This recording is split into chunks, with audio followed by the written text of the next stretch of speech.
માણસા ખાતે આરએસએસનું પથ સંચલન યોજાયું. મોટી સંખ્યામાં આરએસએસ કાર્યકરો જોડાયા. રાષ્ટ્રીય સ્વયંસેવક સંઘ આરએસએસને 100 વર્ષ પૂર્ણ થયા છે, જે અંતર્ગત માણસા ખાતે રવિવાર સાંજે 5 વાગે પથ સંચલન યોજાયું. પથ સંચલન પહેલા માણસા કોલેજ ખાતે પુષ્પાંજલિ અને પ્રાર્થના યોજાઈ હતી, જે બાદ પથ સંચલનનું પ્રસ્થાન થયું.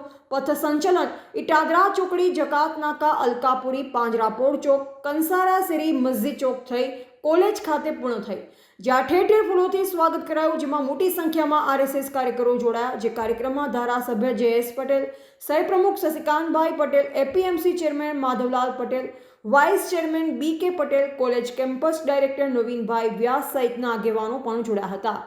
રિપોર્ટર હરેશ ઠાકોર, માણસા.